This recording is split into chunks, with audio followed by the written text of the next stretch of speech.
Hi guys, today I have the Crayola challenge, and basically, if you're not familiar with it, the Crayola challenge is a challenge where you only use Crayola products to color. So you can use their crayons, their watercolors, or in this case, I'm using their markers. So as you go along the video, I'll discuss some of the challenges I encountered and how I overcame them in using these markers. So yeah, let's get started. So this piece it's Haru from Free, and I kind of wanted to go with a theme where it's a model alternate universe, and basically he's just leaning on a wall and there's like a huge ass mural of like water stuff because it's Haru and he loves water. So first off, you can see with the Crayola marker, I took the marker and I rubbed it on the palette, and then that's what I'm using to color. I'm using a water brush. And the reason why I do that is so I could get a lighter color first, because it's really difficult to color directly with the markers. So if ever you're going to use these Crayola markers, I recommend doing the watercolor technique, especially if you want to get the lighter colors. So I'm doing the same thing with the blue, and I'm putting some on the palette first and then diluting with my brush. Later I'll go back and I'll add the darker colors with the marker directly. You'll see that later. I'm just laying in a lot of the base colors to start with. And the lightening color with the palette technique is really helpful, especially for doing skin, because the Crayola peach color is so bright and you do not want your character to look like the Lorax or an Oompa Loompa. And yeah, with the hair, to get a variety of colors and the shading on the shirt. So I diluted on the palette with a lot of water.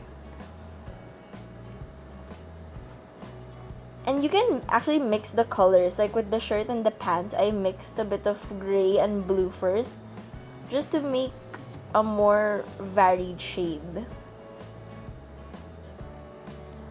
And for the skin as well, like I mixed a bit of the brown and purple to shade, because the brown looked really similar to the wall and I didn't want him blending in with the wall.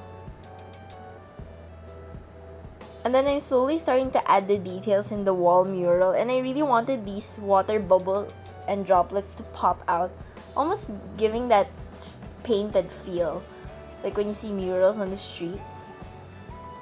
And then a lot of the marine themed objects, like the seaweed, the dolphins, and the fish. I had a lot of fun with like the fish and the other sea creatures, because they look really different from each other, and I wanted to give like a rainbow fish look because it's a mural, they're not real fish. You can be as creative as you want. Yeah, so there's a lot of crazy fish in here, like purple, orange, and red fish.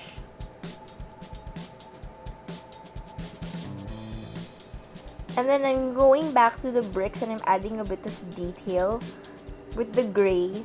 At first I tried to apply it directly and then dilute, but then it didn't go as well. And then a helpful technique with these markers is, as you can see here, I'm adding a kind of fringe or a sort of like border line to the shading. It's a strategic way to make your work look kind of neater, even though it isn't.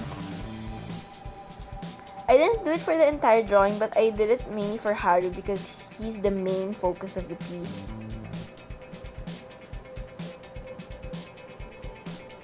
And then, as you can see here, I'm going back to the blue now, and I'm adding the darker tones to the mural background.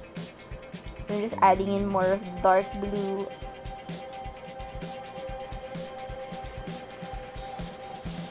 So with Crayola, it's really difficult to use them on their own. That's why I did the watercolor style art, because these markers are water-based, so they're different from like the Copics and other alcohol-based markers. So it's really difficult to blend because the water in the solvent evaporates at a slower rate, so you end up tearing your paper instead, and then the colors don't blend and they kind of streak if you try to work them in a big area. So if you're going to use Crayola markers, I really suggest that you use it with watercolor paper and then you try to use it a bit like paint, because later on you can go back with the marker itself and add the smaller details. And here with the background, I just lined the bricks again with ink to kind of make it look more like a drawing and blend in more, because when I colored the bricks and I felt they looked a bit too 3D and kind of contrasted with the drawing. And another tip is know the strengths of your art supply. Like with Crayola markers, they have a lot of bright and saturated colors because it's a children's product, and if you want to do like a more muted art or more realistic looking, it's gonna be a bit more difficult because the colors are so bright. So in this case, I did the brighter looking piece, kind of like, I don't know if it's pop art, like whatever you call it. And it really worked with the supplies. So I have to say the Crayola challenge is really challenging because you're limited in what supplies you can use. But it's also a great exercise to not be worried about what supply to use and like if you're wasting expensive supplies. Because what's important isn't really like the quality of supplies, but you just need to go out there and draw. So yeah, if you like this video, give it a thumbs up and subscribe to my channel. I do weekly videos, and if you have any suggestions on what you want to see next, just comment down below. And thanks for watching!